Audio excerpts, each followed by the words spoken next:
Hey guys, so today I'm going to be answering some of your questions from my first two videos about the new S21 Ultra. Now I've already answered everyone's questions in the comments, but I thought I'd make a video as well just in case anyone else was wondering the same things. I'm going to try and go in order of what I think is the most relevant to people who are either pre-ordering or if you're watching this later down the track, if you're thinking of getting this phone. But if there's something in particular you want to know, I'll put the little time codes down in the description so you can skip ahead. Now, when I go on video like this, I do have notes like with what the questions are and some things that I've got to try and remember to cover. But I do tend to get a little bit rambly, so I apologize in advance if that starts happening, but I'll try and stick to the point. And then at the end, I'll just maybe ramble about some of the things I've noticed as I've started using the phone. I'm still waiting on the case from Otterbox, because yeah, this phone came so much earlier. Like I've got this before pre-orders are meant to actually go out to the world. So yeah, no case yet, which means I haven't used it as much as like I would like to. I'd like to take it out into the world more, but nervous about dropping it and all that kind of stuff. So yeah, I'll give you where I'm at right now. But okay, so the first question comes from erang. What do you think of the weight size for smaller hands? Because this is a pretty big phone. Like, I'll measure my hand for you. So depending on where you go, if you're going from like there, from the bottom of my hand to the top of my longest finger is about 17 centimeters. And then if you go from the bottom of my longest finger up to the top, it's maybe just over 8 centimeters. So yeah, if you want to measure your hands, there's that. I'm told that my fingers are a bit on the long side, I guess especially for my size. So I don't find any problems with this phone personally, but I am used to having a big phone anyway. This is the S7 Edge. Back in its day, it was the bigger of the two Samsung flagship phones, so yeah, I've got used to large phones very quickly. Now, some things to consider if you do have a smaller hands or if you're worried about the size and the weight. So how do you use your phone? Are you someone who really wants to use the phone one-handed? Because if so, I think this phone is too big for you. But I don't think this phone is designed for a one-handed use in mind, right? I mean, the size of it gives you that hint already, but the thing that really convinces me that this is not designed as a one-handed phone is the fact that it's enabled to use the S Pen. So if any of you are familiar with the Galaxy Note series, the main thing is they have like a little stylus that goes with it. And they've now brought support for that S Pen onto the S21 Ultra. I have ordered one, we'll try it when it comes in. But if you think about that, you're not going to be using an S Pen with one hand. You're going to use one hand to hold it, another hand with the pen, and then you'll draw all over it, or, use all the functions like that, right? So I think that this is a two-handed phone. If you are not looking for a two-handed phone, this might not be for you. Like one-handed, it does have a one-handed mode where you can shrink the screen to be able to use it more like that. But like if you're going to be doing that a lot, what's the point of getting a huge phone? I guess the main thing would be like if you really wanted those cameras. But otherwise, you might want to consider a smaller phone. Other things to consider with the weight of it is like, how long do you have phone calls for? How long, like, are you a gamer? Do you hold your phone up for a very long time? Especially if you're coming from a lighter phone and you're used to holding a phone up for a long time, this might be a bit fatiguing after a while. Can you imagine like having a 2-hour phone call? I know there are some people who do this. If you're having a 2-hour phone call, is your arm going to get tired? Are you going to be like switching because one arm got tired and all that? If you're used to a smaller phone and doing that for a long time, suddenly switching might be a bit of a shock. Same thing if you're gaming. Although when I hold it like this, I'm not a gamer. It's been a long time since I've held like a proper controller, but to me it doesn't feel that much heavier than like a normal controller, at least, from whenever the last time was that I played. But I guess if you play like Nintendo Switch, I've never held a Nintendo Switch, but I can't imagine it being any worse than this. Just if you've only ever played on a very small phone, it might be a bit of a shock after a while if you're holding it like this all the time, doing whatever you do. Yeah, so really consider, how do you use your phone? Are you going to be holding it up for a long time? Is it going to bother you holding a weight for a long time? Because like even a small weight held for a very long time can start to feel heavy. It's much easier to do this with weights, for example, than to just hold it out for ages. Also to consider, like, what is your current phone like? So this is my old phone, the S7 Edge. Even though it was the flagship of its time, like the biggest flagship of its time, the S21 Ultra is almost 50% heavier than it. So, like, for me, it's a reasonable jump up. If you're used to a smaller phone than the S7 Edge, though, like, you're going for an even bigger jump, maybe it's too much to switch to in one go. By comparison, the standard S21, the smaller version of this phone, like the smallest one, it's almost the same size as the S7 Edge and only slightly heavier. So if you're coming from a smaller phone, that phone might be better for you, the S21. Like if you don't need all this extra camera gear, the S21, it could be the right size for you, and it gives you like the same sorts of processors. There are some things that they don't have that the S21 Ultra does, but size-wise, if that's one of your main concerns, you know, it's less of a jump. Like, I'm making a 50% larger jump, but if you've got a really small phone, you could be doubling how much weight there is. So, yeah, consider what you've already got. Now, another weird sort of thing I've noticed that I don't know if anyone has talked about really is the weight balance of the phone. So I think it's because of this camera setup, right? I'm pretty sure this phone feels a bit more top heavy. So when I hold it, I'll use my right hand. When I hold it like this, right, it actually feels really nicely balanced. I think Samsung has probably put in some effort into figuring out, like, how does it feel in your hand. But what's interesting is when you turn it upside down, the weight distribution, like, you notice that is different. It now feels heavier down the bottom. To me, it's a very strange feeling. I don't like that at all. So this is much more natural to me, but it does show that the weight seems to be distributed more towards the camera end of the phone. And like, you know, I did this over a soft surface because I didn't want to drop it, but when I balance it on one finger and sort of move it until I've hit the like balancing point, it was ever so slightly towards the camera end. So if weight balance is important to you, like to me it feels very normal, very nice, but if you're used to a differently weighted phone and that annoys you, this may be different. Also, another thing is when I'm turning it to the side to take a photo, because it is heavier on this end and I'm not used to that yet, there have been a few times where I've sort of misjudged you know, how much I'm turning it by and sort of gone, ooh, okay, that's a little bit heavier than I was expecting on that end. Now, I don't think that's a huge deal, and it might sort itself out once I get the OtterBox case coming in, because that sort of like makes this bump less noticeable. There's a chance the extra weight on this end might sort it out. I tend to think it'll still be heavier on this end because, like, what is this? Mainly padding and so on. It'll at least be smoother because this bump won't stand out so much. But yeah, no, weight-wise, turning it sideways, it's just something I noticed, something that I need to get used to. But I thought I'd mention it in case that kind of thing annoys people. And also, like, be careful when you're turning this phone for the first few times while you get used to the fact that this side is heavier. Because then when you're taking, you know, landscape photos, you sort of need to be aware of that so that you don't drop it or, you know, don't let it slip out of your hand when you're turning it. So that's just an interesting thing.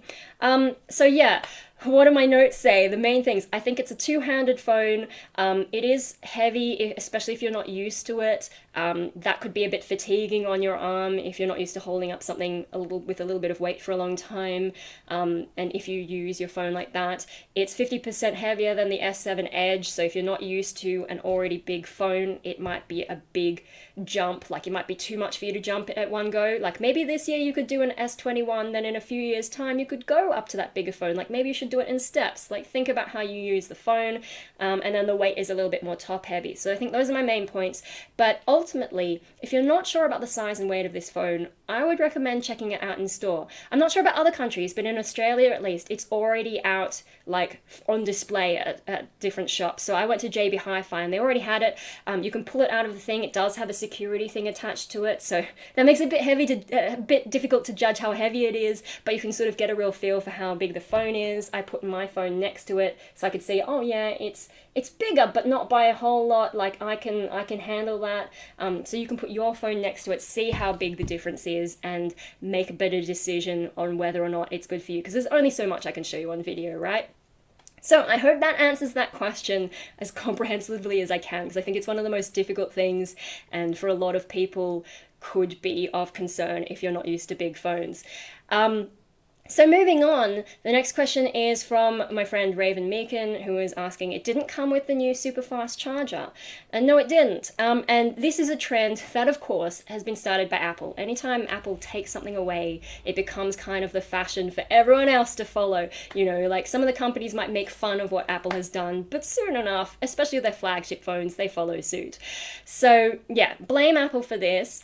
And just like Apple, Samsung has gone for the environmentally friendly kind of thing. Like, you know, if they're not putting extra charges in there, that's less resources, blah, blah, blah. We all know it's cost cutting, like come on. Especially last year they had a tough time. And when you get rid of things like chargers, like first of all, you're giving less out for free, so that cuts the cost. But also you can make the boxes smaller. Like this is a pretty thin box. I think especially next to my old S7 Edge box, I have that. Oh, I think I already put it away.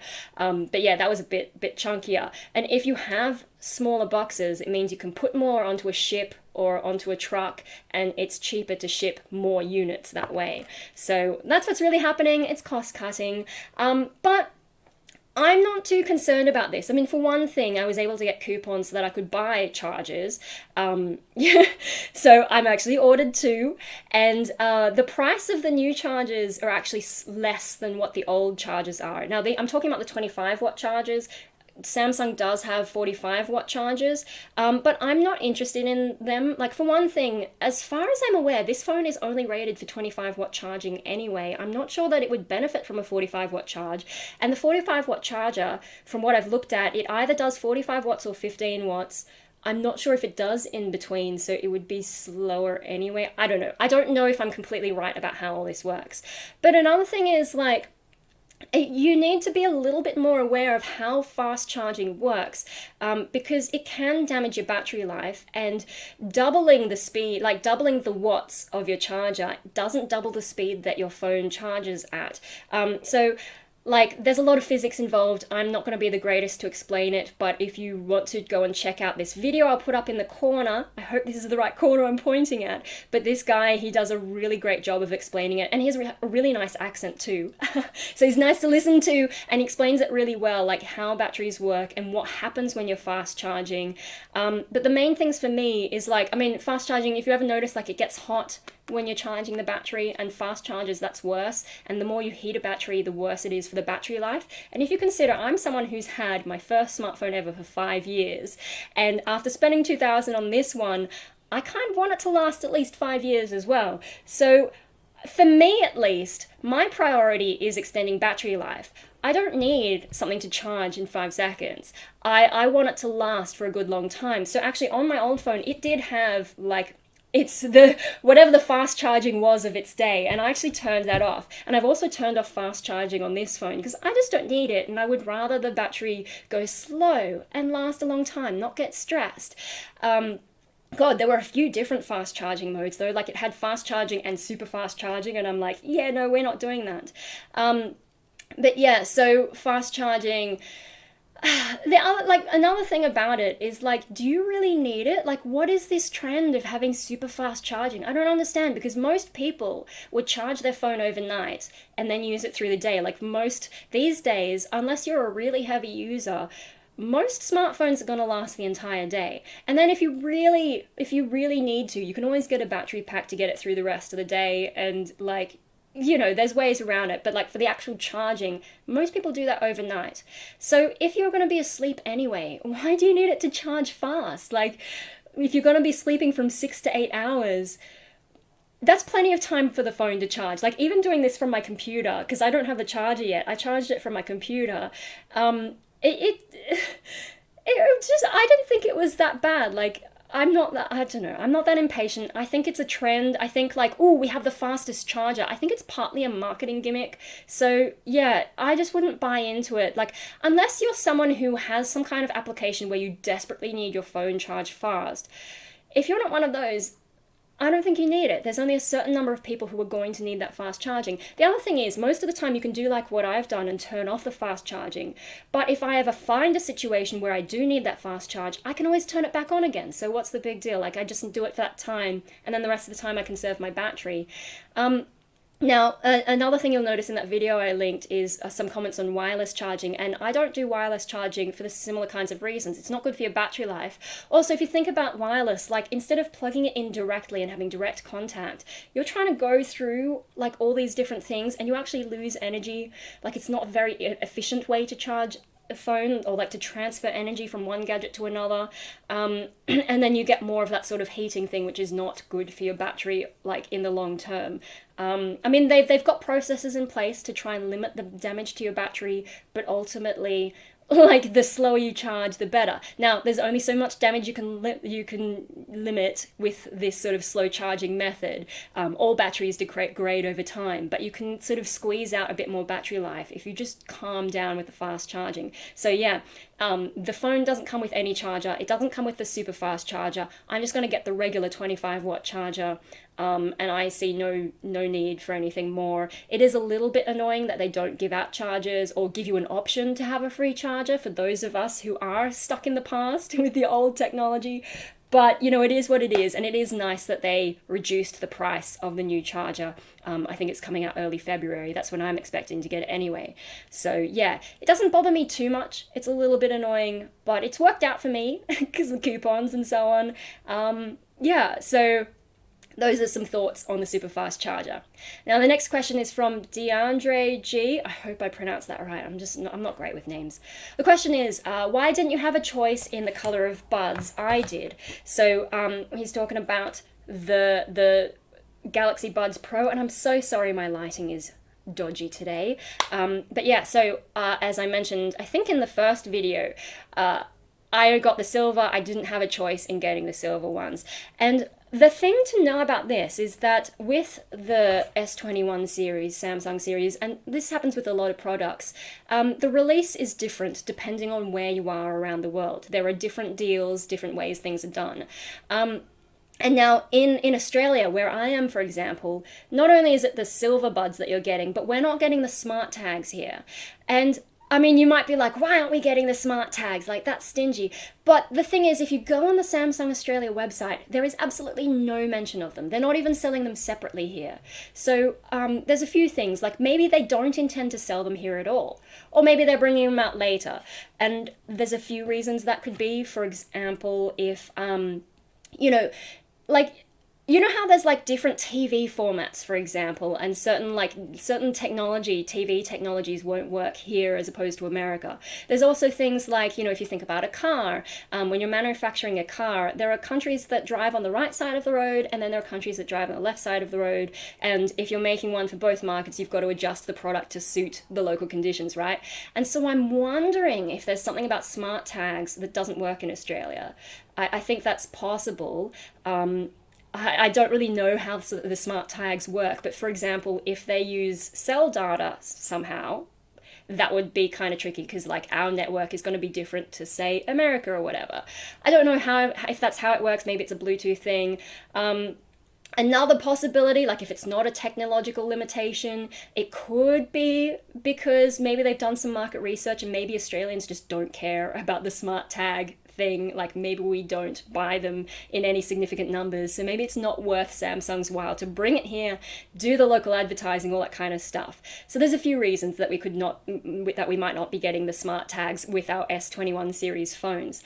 Now that's Australia, but if you look around at other countries, I found an article, I wish I'd saved the link. It sort of lists all the different deals in different countries.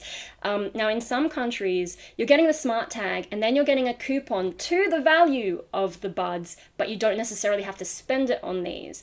If you're somewhere that has that kind of a deal and you can choose to spend it on the Buds Pro or you can choose to spend it on something else, well then I think logically you would have the choice in the color of the buds, whereas we're just getting it automatically as is, so that's why we're stuck with the silver, which is fine for me. I don't mind it, but you know, some people might not like that. In other countries, it also said though, like you're not getting the smart tag, you're not getting the buds. Instead, you're getting like a screen replacement deal. So like for the first 6 months, if you break it, they'll replace the screen for free, that kind of stuff. So depending on where you are around the world, the deal will be different. So yeah, the fact that I didn't have a choice, it might not be the case for you depending on where you are around the world. And this kind of also ties into the next question, questions about the Buds Pro. So the next question comes from Nathan Cho. Was this pre-ordered via the Samsung website? And yes, I did, because, well, the main reason is it's the fastest way to get the Buds Pro. Because when you order the S21 Ultra, as far as I understand, like this, I'm talking about Australia specifically, so this may be different in other countries, but when you pre-order the the S21 Ultra, sorry, my brain's starting to go on. When you pre-order the S21 Ultra in Australia, you get the silver Buds Pro, but if you order from someone other than Samsung, the way you get the Buds Pro is different. So I went direct, they sent both to me at the same time. If you buy, say, from Telstra or from JB Hi-Fi or whatever, if you pre-order it, they will give you the phone itself when the time comes. Or early if you get lucky like me. But they'll only give you the phone. And you actually have to fill out a form on the Samsung website to get the Buds Pro. So, you know, it's a little bit more of a stuff around. Now, I'm pretty sure that means that regardless of who you pre-order the S21 Ultra from, you're always going to get the Silver Buds Pro, because that comes from Samsung. Like maybe if it hadn't been like that, maybe if, say, JB Hi-Fi was the person who was going to give that, maybe you could swap it for a different color. But no, this is all coming direct from Samsung. So what you do, you pre-order it, Telstra, JB Hi-Fi, whoever, they give you a phone, then you go to the Samsung website, then you fill out the form, then Samsung eventually sends it to you. So, yeah, as far as I'm aware, no one in Australia who pre-orders is getting a choice in the color of the Buds Pro. Silver's a nice color though, like it goes with a lot of different things. There's 3 colors for the Buds Pro. There's black, silver, and purple.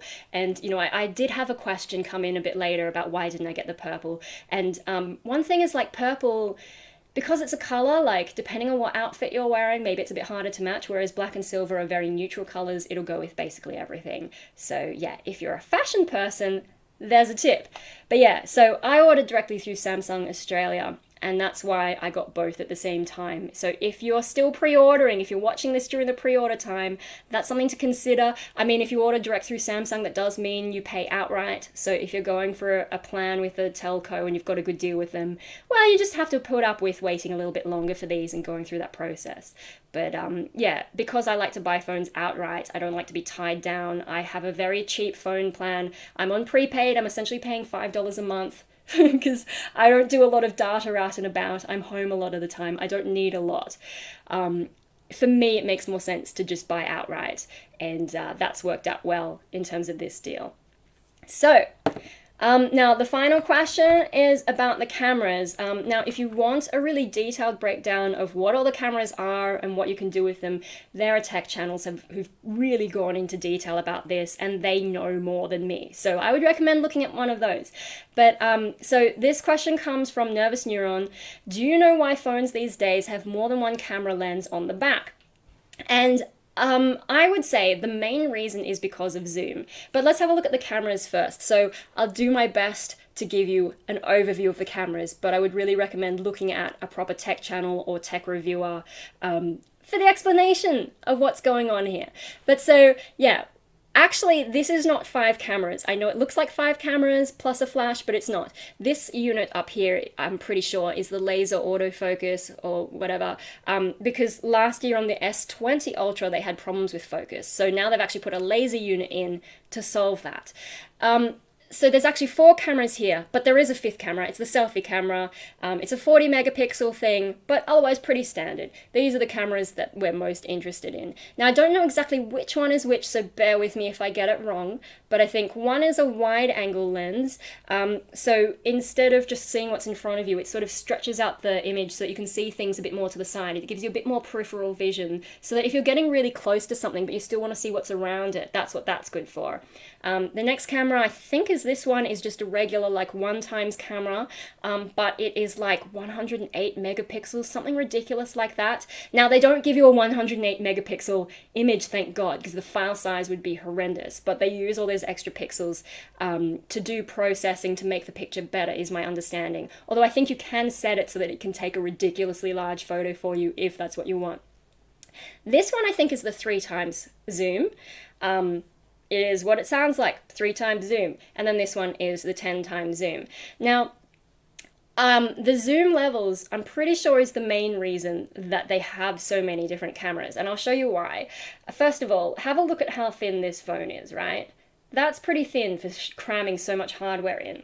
Now, I've got my old DSLR camera. It's a little bit broken, but it'll do the job. So have a look at the lens on that. Have a look how big that is.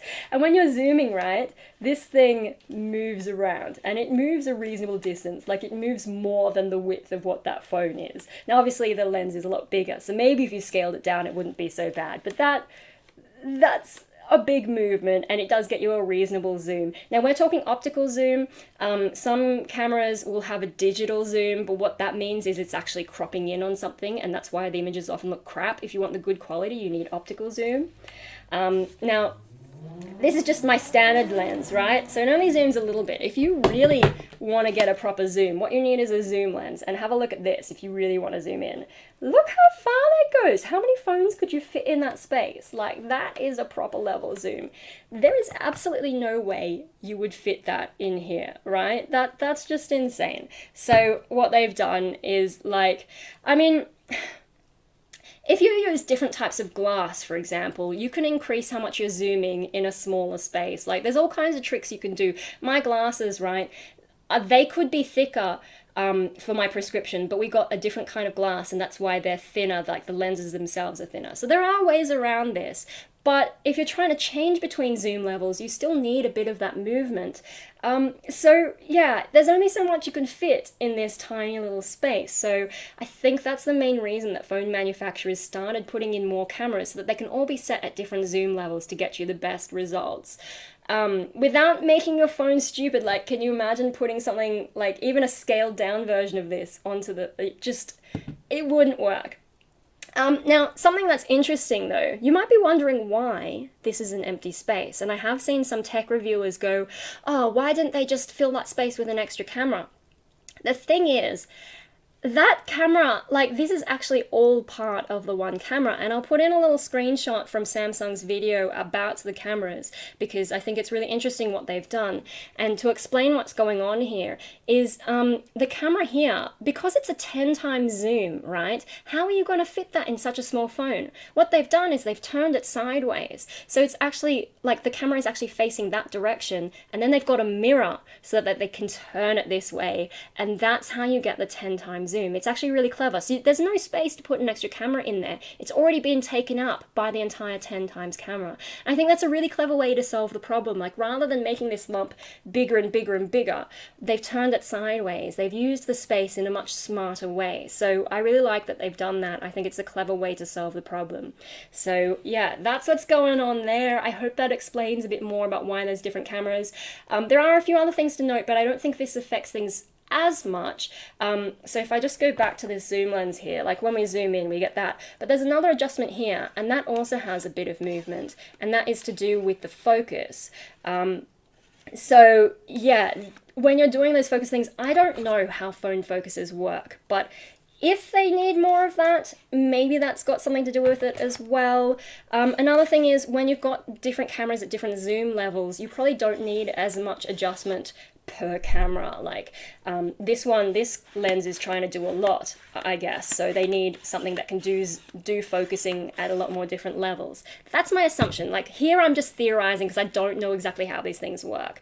So maybe focusing issues could be part of why they have different ones, different cameras. Like, maybe that separating it out helps with the space issues. Another thing is, I've noticed, I don't know how much this affects things, but when you look at the specs, it seems to me that the aperture is set on these cameras. So when you have a lens like this, aperture is the thing. It's like your iris. It's how much light you let in and out of the lens. So, and on these big ones, they have one that can get smaller or can get bigger, so that you let more or less light in, it affects depth of field, all that photography kind of stuff, right? But for whatever reason, possibly for space reasons, as far as I understand, each of these is set at its own aperture. Like, you can't change it as far as I'm aware. They're mainly doing those changes in software. And so by having different cameras, you can set them at different levels to suit whatever the camera is designed for. You know, I don't know if anyone has like cameras that are designed for like night or whatever. Maybe they would set it like really open, or like, I don't know how much it affects, but that's another possibility. Like, if you have more cameras, you can set them at different levels depending on what's most suited to it. So yeah, as far as I can work out, the main thing is zoom, but there may be some other considerations that they're putting into there. So yeah, that's why there's so many cameras. And yeah, so if you're someone who isn't doing as much photography, you may not need this entire unit, and the S21 may be enough for you because it does have 3 cameras already, and if you're just doing basic photography, that should be fine for you.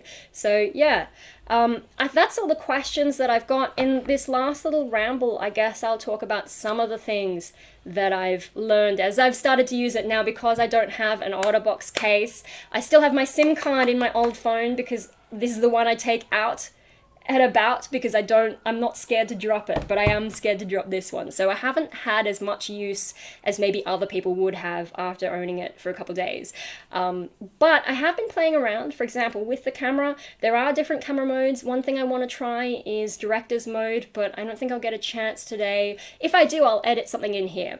Alright, so hey guys, I might have been wrong about using all 5 cameras, but you can definitely use 4 cameras. So as you can see, I've got the selfie camera, I can move that around, and then I can pull up this thing where I can change my level of zoom. So if we go and have a look at Hopi, and yeah, it's pretty seamless, like it's very responsive.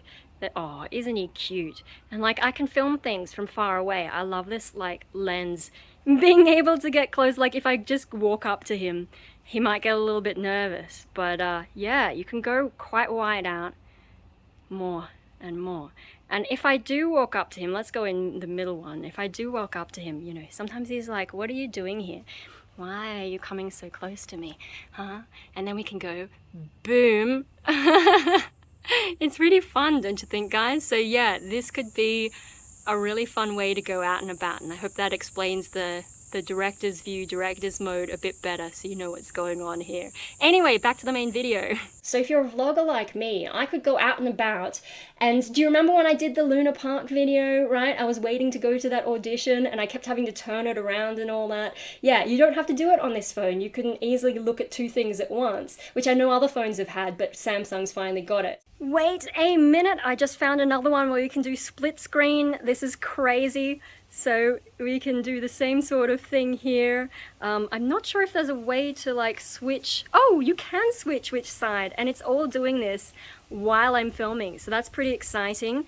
Is there anything? There is another thing. I think I've got to stop filming to get into a different mode, so just give me a sec. All right, so you can also, without showing your face, it seems like I can still do this though, go straight into all the different views. So there's some really interesting things I'd like to try, especially if I can go out and about. You know, maybe we can do that kind of thing.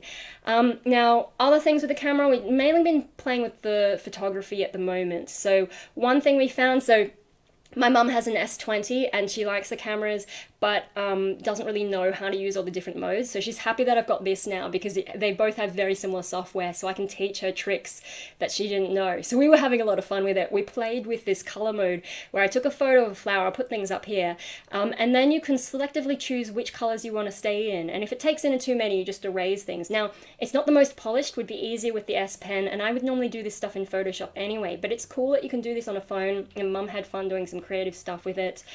So yeah, if you don't have access to Photoshop and you want to do something creative, there are some interesting edits that you can make on this phone, so that was fun. Another thing I've been trying is single take mode, and that's where like you take like a 10-second video of whatever you're trying to take a photo of, and then the phone will process a selection of images that it thinks are good for you to look at, and use, and it does it in like square shape, normal shape, black and white. It does little small videos with weird music. It's kind of fun, kind of cute. So I've been playing around with that. I have noticed though, sometimes using the camera, it does get a little bit warm, particularly around the camera area. I assume that's, well, actually, I don't know if it happens with every camera mode because I haven't paid that much attention yet, but a few times I have noticed, oh, the phone's getting a bit warm. And I'm not sure if it's mainly for single take mode because it is doing so much processing, and processes, like even on your computer, you can have cooling units. Like my Alienware computer has liquid cooling on the processor. These things do get hot, so yeah. It's not unbearable though, it's just like, oh, it's getting hot. Now I don't know, once I get the case, I'm not sure how that's going to affect it. Like, I imagine I'll feel it less. This phone does heat up sometimes though, and you can feel it through the case after a while. I worry a little bit that putting a case on something that does heat up a lot could be a bit much, but we'll see how we go. I've never had any problems with this regarding processing, but because this is a much more powerful phone, I do have that mild feeling of anxiety, but I think OtterBox does probably know that that's a possibility. So hopefully they've built in something that sort of spreads the heat around, lets it dissipate. We'll see when it comes. But that's something to know, is like, it can get warm. It is a powerful phone, and anytime you have powerful technology, it tends to give off heat. So something to consider. But yeah, no, it's been really fun. Now, a few other things. Okay, so as I said, still not my main phone yet because I'm waiting for the case. I'm not transferring my SIM until then. So I haven't been able to test things like call quality, but I have been slowly getting through some of the settings. For example, like turning off fast charging. I actually ended up turning off the keyboard, the haptic feedback. It's fun, but it's also a little bit distracting, which, yeah, it does feel nicer than the S7 Edge's one, but I just was like, oh, no, especially because I swiped to type instead of, like, actually pressing them individually. I was just like, oh, I don't really need it. So that's one thing. But gosh, there's a lot of settings. Like, I don't get notifications on my phone. I don't want, like, every time someone comments on Facebook, I don't need my phone to tell me about it. I'm on the computer anyway. I'll check it in my own time. For my own sanity, I tend to turn off almost all my notifications except for, like, apps that are like I use one of those messaging apps, and so I turn that on because I know only family is going to message me through this. Half the time it's more likely to be important than whatever's going on Facebook. So yeah, it took me a while to find like some of the settings, and I don't think I've quite turned off all the notifications, but I'll get to that eventually. Another thing, I didn't set up facial recognition. For me, it's just too weird. Like, I guess some people would be worried about security, privacy, like, does it work if you put it up to the screen on my face? But no, for me, I find it weird, like when I lock a phone, I want it to be properly locked, but if it opens every time it sees my face, to me it doesn't feel like it's properly locked. I'm not used to it. Like, I've only had fingerprint on this, and like, your usual passcode or whatever. So I think I'm just not ready for the facial recognition thing. Maybe I'm weird, but like when I put my fingerprint on it and then I feel it unlock, to me it feels like, yes, it's properly unlocked. Whereas if it just did it with my face, I feel like sometimes, oh my god, I just put my finger down and the fingerprint button came up. Oh my god, I didn't know it did that. Another thing I didn't know is when you double tap, it turns on and off, which is something my old phone didn't do, or if it did, then I never figured that out. I only know about the double tap thing because I've seen Mum do it. There's so much I don't know. So guys, if there's stuff that's happened in the last 5 years, you really need to tell me so I can figure this stuff out. But yeah, I'm not ready for facial recognition. I had someone comment that I'm such a boomer. Yeah, technically I'm not a boomer, but technologically in a lot of ways, maybe, yeah. So you guys can tell me what I should be trying that I might not know about or might have forgotten. Oh yeah, another thing, when you turn it on, can you see it? Oh no, you can't see it. It's doing like, it has this animated sort of, like it does an animation on the, oh, I just like watching that. Anyway, if you get the phone, you can see the default lock, whatever thing it is. Yeah, another thing that's taking me a while is getting my home screen sorted, because there's a lot more space than what I'm used to. So if I can show you, I don't know, you can see, like, I get so many more rows. There's like an extra 2 rows above what the S7 Edge can do. So initially I was just going to copy that layout that I've got over there, but then I realized I've got 2 extra lanes, and so yeah, trying to figure out how I want to get my home screen, or like the different app screens, how I want to lay it out. This sort of thing has paralyzed me. Maybe I'm overthinking it, but like I want things to be available in convenient spots, like the things I use most in the most easily accessible spots. And so that's taken me a while as well. And then one more exciting thing that I noticed is when I plugged it into my computer for the first time, it came up with this thing saying, do you want to download Dex? And I'm like, I don't know what that is, but okay. And it turns out that you can actually use this phone as a desktop computer. So like, it came up, I'll see if I can put I think I took a photo from the old phone, I'll show you what it looks like. But basically, like you can use it like a desktop. It's the same apps and everything, but it looks like a desktop. You can use the mouse and the keyboard, and I'm just like, how long has this been a thing? Apparently for a while. So I'm just like, these are stuff that I didn't know was a thing. I don't know why I would use my phone as a desktop, but that's possible now. So yeah, there's all kinds of fun things you can do, like 5 years of technological progress that I just haven't been in the loop with. So those are some interesting things. Oh yeah, one more thing. So the screen protector, right? It doesn't annoy me most of the time, but I guess because I haven't had a screen protector in ages, like this one had a plastic cover, so it didn't bother me, but you do notice the edge of the screen protector sometimes, and so, yeah, like it's not too bad, it's just something to notice when you're doing that. It affects how smooth it is once you get to the edges, so if you prefer a different kind of screen protector, maybe you could go for it, but the thing is, for that under the screen thumbprint thing, you've got to be careful which one you use. So I think the film ones work best with the fingerprint, I'm not sure, but yeah, it's just something I've noticed is it's a little bit annoying. It's a shame that we don't have the technology to have that sort of old plasticky kind of one work with the fingerprint reader. But hey, it's not too bad. And I like that the picture only just goes into the curve section, so you don't even have to worry about it. The screen protector actually goes slightly, like maybe 2 millimeters further than the picture. So yeah, I don't know. Just a thing I've noticed. So I think, is that everything? It's such a good looking phone, my god. I can't wait till I can actually get going on this. Oh yeah, Snapchat, apparently you can only log in on one account, you can only log into your account on one device at a time. I tried to put it on both, but now it's only on this. But yeah, I don't really use Snapchat that much. And there was another app that I can only have on one phone, but that's okay. Anyway, I think I've covered about as much as I can of where I'm up to. I'm sorry I didn't get around to this sooner. I was hoping to make a video yesterday so that you wouldn't go too long, because I was like, okay, I'm gonna make more videos before I live stream tomorrow. Tomorrow, 8 o'clock Sydney time, we're gonna be live streaming. I'm gonna try and give the octopus a name, but if you want to talk about phones, ask me more questions, that's when you should turn up. But yeah, no, it's been heaps busy, because yeah, it's taken me till midnight most days to get these videos out there, and so like Friday night, Saturday night, I was up past midnight. Sunday was my cleaning day, I was too tired to make a video.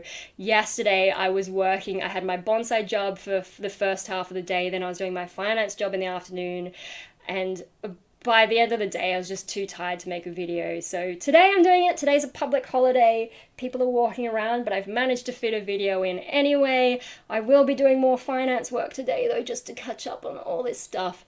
But yeah, I hope this video has been good, answered as many questions as I can in the meantime, and some more about my initial trying out of this phone. But yeah, no, and I'll try and make more if you've got more questions. Hope that's everything, and yeah, join me for the live stream tomorrow, guys.